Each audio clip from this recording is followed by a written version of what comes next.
Hello, everyone, and welcome to the Jeffrey Epstein Show. I'm your host, Bobbycapucci, and this is Daily Drop number 385.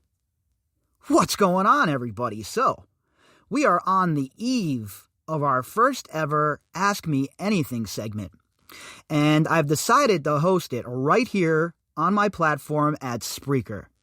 I have the ability to do a live recording right from Spreaker, so that's what we're going to do. As for the answer, the question portion, I'm thinking that while we're on air here at Spreaker Live, I'll be answering questions over at the Facebook page. So what I will do is put the link to the Facebook page in the description box tonight. That way, if you're not following the page yet, or you might not even know we have one, that way you'll be able to click the link and you'll know where to find me tomorrow night at 7 p.m. Pacific Standard Time. Now it'll be an open forum. Folks can fire off whatever kind of questions you want. I'm guessing most of them will be about the case. I'm sure most of you out there aren't too interested in my, sports gambling or my adventures to the middle of nowhere, right? That's not why you folks are here. So I'm guessing most of those questions will revolve around this case. But if you have any other questions about, that kind of stuff, things that I do in my spare time, stuff like that, books that I've read that I really like, or shows, or anything like that, I'll be ready to rock. I'm guessing maybe we'll spend an hour and a half together tomorrow night, something like that. I guess it'll depend on how many people show up, how many people are interested in firing off questions. But I have a good hour and a half, 2 hours blocked off tomorrow at 7 p.m. And we'll be ready to rock. It'll be a good time. I'm looking forward to engaging with you folks. I'm looking forward to a little bit of back and forth. Now, I know I talked to a good number of you via social media already, either the Facebook page or on Twitter, and then obviously with the emails. So it's nice to engage with all of you folks, and this will give us the ability to make it a little bit more intimate, right? You won't have to wait around for me to get around to responding to your email a week later. And it'll be a way for you folks to, fire off some burning questions that you might have. And hopefully it's something that you all find enjoyable, and it's something that is fun for all of us. And if it is, we'll keep doing it, maybe several times a month. Hell, maybe every Sunday. Instead of, if there's no news, we'll do one morning update or daily drop plus a live session. So we'll see how it all pans out. We'll see what the reception is. We'll see if it's something you folks enjoy. Because really, at the end of the day, that's what it's all about, right? It's all about if you folks out there that are listening, if you're engaged, if you find the content useful, and if you feel like you're getting something out of it, right? Because if not, then what's the point? So I hope that with these Ask Me Anything sessions that we're going to start doing here, that it'll add a little more spice to it. It'll give you folks a little bit more of a look inside of what's going on in my life, maybe. So I'm pumped for tomorrow. I hope that you folks are able to join me. I scheduled it right around this time, the 30th of December, because I figured most people are going to be home, on vacation for the holidays. New Year's Eve is showing up, and it was solid advice from Twitter user Orwell Huxley. Solid advice, and thank you very much. So yeah, I decided to roll with the 30th, and I hope that you folks will be able to join me. And with the time I chose at 7 Pacific Standard Time, that should be a solid time for all of you in the United States. And for those of you that are elsewhere, I tried to make it a time where it will be feasible at the very least if you got up early or whatever. But if you miss it, no worries. It will be saved and it will be archived and added to the catalog as soon as the segment is over. As you all know, I don't bother with any of that editing nonsense. We get our segments prepared here. We talk about what we have to talk about, and then we fire them off. So that'll be the same thing with this Ask Me Anything segment tomorrow. And hopefully all of you will be able to join me for the first ever Ask Me Anything sesh. All right, so our article tonight, we're going to go back to 2020, July 8th. And we're going to talk a little bit about Darren Indyke once again. This is a guy who somehow has been able to avoid the spotlight. And when I say spotlight, I certainly don't mean you folks who are out there digging. Everybody who follows this case understands how intimately involved Darren Indyke was with Jeffrey Epstein and this whole entire operation. And we've talked about the structuring with Darren Indyke and how he was integral in what happened with Deutsche Bank. The 97 trips to pull out 7,500, obvious structuring. And this article we're going to read tonight is going to open the door a little bit more.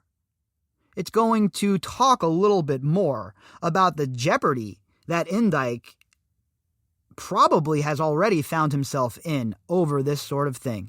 This is the kind of leverage the government loves to have on you. And if you're a co-conspirator, do you really think someone like Darren Indyke wouldn't roll over on Ghislaine Maxwell if it meant him staying out of prison or him getting a reduced sentence? And when the government already has their mitts on you, their claws dug deep over another crime, maybe a crime that doesn't even have anything to do with the case that they're looking into, well, now they have leverage on you. And with Indyke being involved with Deutsche Bank and the structuring situation, it's very evident that the federal government most certainly has a route to go if this is where they're looking to get this guy caught up. This is the perfect way for them to have him roll over and talk about all of these other people that were involved, whatever he might know. And I would think that what Darren Indyke knows is quite a bit. The guy's been around in Jeffrey Epstein's pocket as the in-house lawyer for decades. Him and Epstein were very, very close. And Indyke's name is littered all over. Tons of receipts. We know that Indyke was around for all of it and was an intimate part when it comes to the financial aspect of this case, at the very least. So the feds having him on paper here, involved in obvious structuring, is the hook that they need, the kind of situation that they love at the Department of Justice. This is why this sort of thing, the mafia, you're not allowed to do drugs in the mafia or sell drugs in the mafia because they'll nail you for an unrelated drug charge and then they'll have you singing like a little canary about what's going on in the operation because you're trying to save yourself. And I feel like that's the kind of situation that we're going to find ourselves in with Indyke. I don't see how the government could not pursue him at this point. We know that Denise George is going to hammer time on this guy right now. We know she doesn't trust him. She doesn't trust the estate. And she has subpoenaed a mountain load of evidence. So Indyke is somebody that I don't know how he avoids criminal prosecution in this case. It would be, I'm talking, hitting megabucks type of miracle, in my opinion, that this dude avoids criminal charges. He might not have been involved in the actual abuse of these girls, but this dude helped build the whole entire framework of the financial portion of this at the very least. And he was somebody who helped the dark laundered money keep pumping life through the heart of Jeffrey Epstein's criminal enterprise with his offshore operations, his structuring, and all of the other financial douchebaggery this guy was allegedly engaging in. So like I said, we have an article from Above the Law tonight. The author is Elizabeth Dye. Headline: Jeffrey Epstein's lawyer may need competent counsel of his own. And there's no doubt about that. Remember, this was all the way back on July 8th of 2020. So this is quite some time ago. And in the months since then, you would have to think that the federal government is salivating. And I would not be shocked if Indyke turned state evidence or if he's already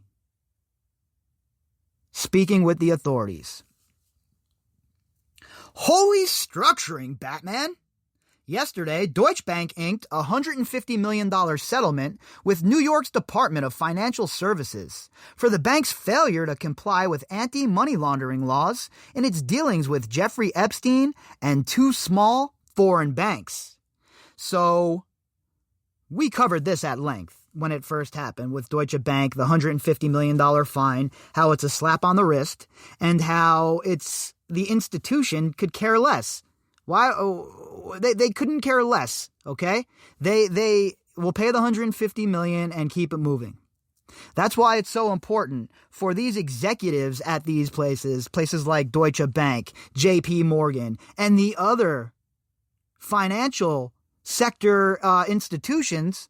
It's important for these executives to be held criminally liable if they're the ones that are steering the ship, if they're the ones that are making sure that the financial institution looks the other way, if they're the ones that are in bed with people like Jeffrey Epstein.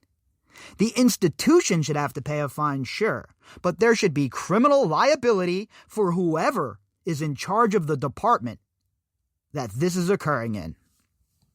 If you're going to make big bucks, you have to take some responsibility when shit goes south. And none of that happens in the financial sector. It's everybody's running for the hills, pointing to the next guy, and the can just continuously gets kicked down the road. Oh, yeah, we'll get him next time. The next time there's a meltdown. That's why when I heard the phrase, too big to fail, I wanted to put my head through a wall. While my 401k was getting hammered during the financial meltdown, these clowns were busy catching a TARP bailout. And then they have the audacity to put the screws to people a decade later during a worldwide pandemic. And nobody is up in arms about this. Nobody is yelling and screaming about the banks picking up the tab for the $453 billion stimulus package to give every American $2,000. I'll tell you what. I would do a complete auditing of these banks. I'm sure if there was a complete audit done of these banks, a good portion of that money could be recovered and pumped right back in to the economy in infrastructure. But it'll never happen, right? The banks will continue to do their song and their dance. They'll continue to send their bought and paid for politicians to Washington, D.C., and we will continue to suffer from the money laundering and the financial scheming and the general disregard for anybody who isn't part of their so-called elite society club. In the consent order, DFS describes Epstein's attorney making 97 cash withdrawals on his client's behalf, totaling $200,000 over just 4 years. And that is the epitome of structuring. When I was doing my Title 31 training, when I worked for Cantor Fitzgerald, this is exactly what one of the scenarios basically was. You can't structure these, you can't pull this money out at under the $10,000 mark, at the $7,500 mark, to make sure you go under that $10,000 sum that would trigger the paperwork. But yet he was able to do it 97 times at Deutsche Bank. And regulators decided that, after looking at everything and all of the evidence in the case, that Deutsche Bank was negligent to the tune of $150 million. And while that's all fine and well, what about the executives who are in charge of all of this nonsense? When asked why he needed so much money, the unnamed attorney claimed Epstein needed it for travel, tipping, and expenses. In other words, payoff money, hush money, and money for Lord knows what else. But I highly doubt it was for travel, tipping, and expenses, okay? First of all, a guy like Jeffrey Epstein doesn't strike me as the kind of guy that's pulling out C notes and shoving them in pockets. Tipping. You mean trying to pay off young girls that he lured to his Palm Beach mansion? Is that what you mean by tipping? Because if that's what you mean by tipping and expenses, okay. It's ludicrous, ridiculous, whatever word you want to use to describe it, it's that. That Indyke, who is under this huge shroud of Jeffrey Epstein's fallout, is not only still walking free, but he's in charge of the estate. How does any of that mesh up? How does any of that make any sense? This guy should have been ejected from the estate long ago. In fact, he should have never been accepted as part of this estate. There has to be some sort of way around it, some sort of way to get him ejected. And to tell you what, I'm pretty sure a federal indictment would do the trick, wouldn't it? But the attorney had questions of his own for Deutsch. In May 2014, the attorney inquired into how often he could withdraw cash on behalf of Mr. Epstein without triggering an alert. Right then and there, it should have been over and done with. When somebody asks you how to structure, you have to report that. I couldn't even talk to people about that, right? If they went over $10,000, I couldn't tell them why I needed their identification, none of that stuff. All I could tell them that it was for tax purposes. And I had these little cards that explained all of the laws and the rules that I would have to give the person. And if they were to ask me about structuring, right away, not even a question, I would have SAR'd them. So I don't know what was going on at Deutsche Bank. And this moron, a lawyer, is asking this kind of question. Have you noticed that these people from so-called polite society, are not really good criminals when they don't have cover being put down for them by the best criminals in the world, people at the CIA and other intelligence agencies. These people are not smart. These people are not criminals.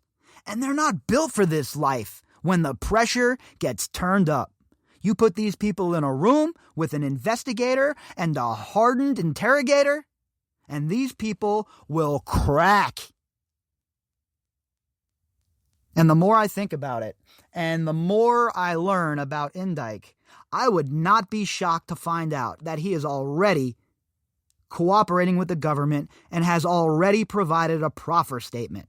Now, again, folks, look, I don't have direct evidence of that. I'm putting two and two together here, right? We're putting the pieces together. We're reading between the lines. And if Maxwell was arrested and is being held without bail, you would think that Indyke, who played a significant role in at the very least paying a hush money off to these girls, let's just say that at the very least, that would make him complicit. So it's fishy to me that Indyke has not been swooped up yet. It's very fishy to me that he is still walking free. And I would be utterly shocked if when all is said and done, we don't find out that he was a cooperating witness against Maxwell. That would be my guess. Again, just so we're clear, I don't have any evidence of that. That is speculation on my part due to the way this case has moved and what we know about Indyke, but yet we have seen no movement from the authorities. So something has to give. Relationship Coordinator 1 sent an email to the branch manager stating that Attorney 1 asked how often they could come in to withdraw cash without creating some sort of alert, and asking, is it once a week, twice a week, once every other week? The bank has represented that it has no record of any response.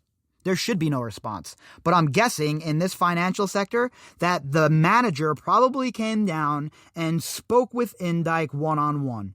What they spoke about and what they came up with is anybody's guess. but I'm certain that Indyke was not ignored. Jeffrey Epstein's guy? Highly doubt he was ignored. With all the money in that bank and all the money Epstein was steering towards that bank, oh yeah, this is a preferred client. This is somebody who's going to get the time of a branch manager, and he most surely is not being ignored. That's 100% certain. As far as it not being on record, I could totally see that too. Why would anyone want to keep that conversation recorded or on record? Dude's breaking the law. If whoever that branch manager is helped Indyke structure, then he's in huge trouble. He's somebody that should be investigated as well, because you can't be in a position like that, a branch manager at a bank or in a financial institution, and you're helping people structure? Hell no. Hell no. DB claims to have understood this as a question about its own $7,500 limit on third-party withdrawals, not an attempt to evade triggering a mandatory report to the Treasury Department for a cash transaction of $10,000 or more. And that's what happens. The second it's $10,000 it becomes a whole new animal under Title 31. And they were trying to beat that. They were trying to structure it so it did not alert them that it was Title 31. That way they could avoid the taxes. That way they could keep this money moving around without anyone knowing where it was going, without any receipts.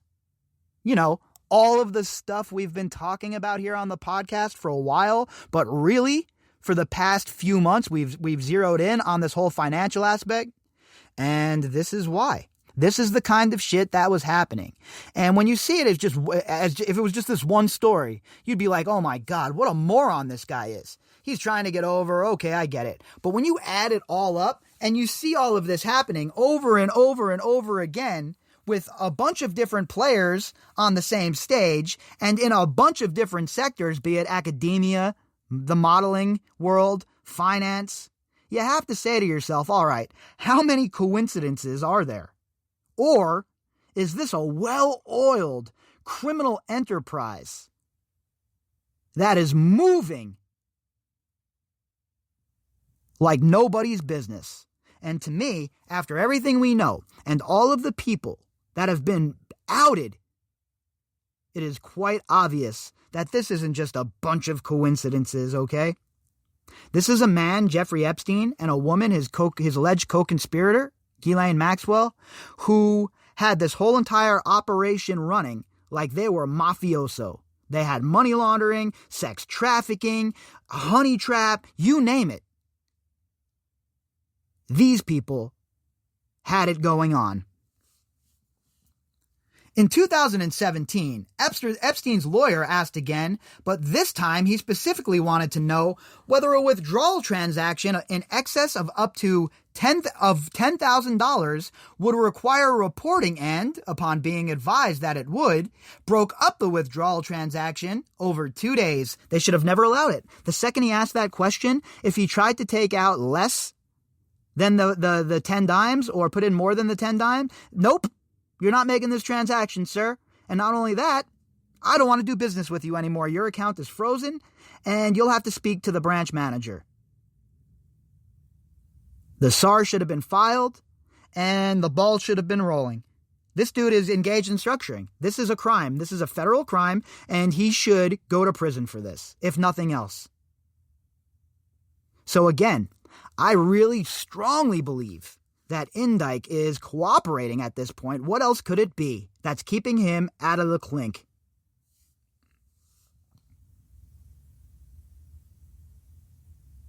Why, said attorney, asked the bank teller instead of Mr. Google about Treasury reporting triggers is unclear. It's pretty snarky. I like that. And it's true. So this guy's running around asking the bank teller about structuring, asking the bank teller to help him commit crimes? What an absolute douche lord. And you see, these people are not as intelligent as they think, folks. You know, they come off like they're so intelligent, like they're so much better than the rest of us. Screw that. These people are absolute morons of the highest order.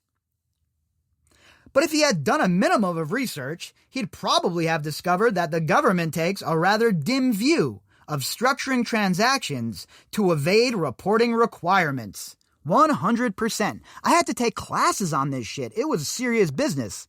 If you missed somebody a Title 31 transaction, forget about it. We're talking you get suspended at my job, possibly terminated, depending. So it's a serious deal. It's a big deal. And the fact that it was just, no big deal over at Deutsche Bank and, we'll do whatever we want over here. We don't got to worry about Title 31. That's a big problem. And that's another reason why I'm so adamant about this sector being regulated. I have had enough. I have had enough of their games. I have had enough of their 25.5% finance rates. And I certainly have had enough of them bankrolling the biggest, most crooked oligarchs and criminals in the world. Faced with the attorney's apparently unequivocal admission that his goal was to evade federal reporting, not the bank's own rules, Deutsche Bank's compliance department sprung into action. No, not really. But they definitely gestured in the direction of action. And this is typical. Millions and millions of dollars of Epstein's money was in there. They don't want to rock that boat. They want that dough to keep on growing. They want it to metastasize, right? Pour a little water on it like a gremlin. That's what they want. They don't care about money laundering or human trafficking or structuring. If they can get away with it, they don't care. They only care when they get caught. An anti-money laundering officer, among others, spoke with Attorney 1 and advised that A, his patterns gave the appearance of structuring, B, this pattern was unacceptable, and C, he would be provided with additional information about CTR reporting requirements. This is exactly what I was just telling you folks, right? Like I said, we had this little card that I would slip to the high rollers, people who didn't understand what CTR and Title 31 is. And Indyke, all he had to do was take a trip out to Las Vegas and come to my casino, and he would have got a face full of it. When some jackass sportsbook manager, like yours truly, is more of a watchdog when it comes to the financial sector than the actual financial sector, folks, we have a 4-alarm fire that most certainly needs to be addressed. Attorney 1 represented that he had not intended to structure cash withdrawals. Bank personnel found Attorney 1 credible and permitted him to continue to withdraw cash from his own and Epstein's accounts. That would never, ever have happened at my sports book. And believe me, I didn't work for a squeaky clean operation, okay? I'm sure all of you are familiar with, Cantor Fitzgerald. And for those of you who might be interested in the sports gambling world, I know you know about CG. So not the squeakiest operation in the world, right? But when it came to Title 31 and my shop where I was in charge, you better believe we had our shit together. They asked him if he was committing a crime, and he said no. Case closed. Yeah, that's it. We'll work on the buddy system. We'll just let you self-verify. No wonder the bank got whacked for $150 million. $150 million. Not enough, right? Nowhere near enough. But it's a start. And all of those executives that were involved, they should be charged criminally as well. And they should face personal liability for this.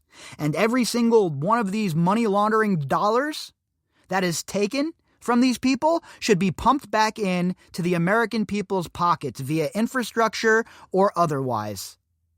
Enough with these banks getting rich. Then, in 2018, just before Deutsche closed the branch nearest Epstein's house, the same attorney made a $100,000 cash withdrawal.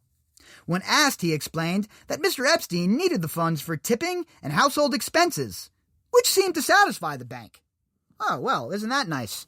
Imagine having that kind of clout. You just walk in there, you're like, yeah, let me get $100,000. Oh, yeah, it's just for tips and expenses and shit. No worries. Oh, that paperwork? Yeah, you don't got to file that. Uncle Jeffy says you don't got to file that paperwork. I mean, that's basically what's going on here, right? That's what it seems like anyway. It's such a joke that Epstein had so much power and so much reach. So much power and so much reach that he manipulated the financial markets And not only that his reach was so long and so strong that he was able to finesse prosecutors, federal and state. You would think that their colleagues at the SDNY and elsewhere would be foaming at the mouth to scrape this egg off of their face, to right this huge wrong, and finally bring some justice where it's needed the most. The ball's in your court, SDNY. What you gonna do with it? It did not, however, satisfy the New York State Department of Financial Services. And if it wants to lean on this attorney for cooperation against Epstein's still living co-conspirators, it appears to have ample leverage. Great job, Attorney One. And that's what I was getting at earlier when we were talking at the beginning of this article. The leverage that the federal government has when they catch you up in a different crime it's a lot, all right? Enough to crush you under its weight. And that's what they live for, process crimes, shit like this. They want to walk you into a lie under oath, a perjury trap. That's what they do. And for attorney number one, Darren Indyke, he's in big trouble and he's exposed. And when you're exposed and you're part of a criminal enterprise, and there's blood in the water, and a feeding frenzy is occurring, well, my friends, it most certainly is every shark for themselves. If you'd like to contact me, you could do that at Bobbycapucci@protonmail.com. That's BOBBYCAPUCCI @protonmail.com. You can also find me on Twitter at BOBBY_CAPUCCI. All of the links that go with this episode will be found in the description box. And remember, folks, Ask Me Anything segment tomorrow. If you're not a follower of the Facebook page, make it happen. I look forward to hearing from you all tomorrow, and I look forward to our nice Ask Me Anything situation. So all of those links, like usual, will be in the description box, the Facebook description box. And that way, tomorrow, when we're broadcasting live, that will be where you can ask all of your questions, and I will do my best to answer as many or all of them as possible. All right, everybody. I hope to see you tomorrow at the AMA. And if not, remember, it will be recorded and added to the catalog. All right, everybody, until then, I hope you all have a fantastic evening, and we will pick up where we left off tomorrow.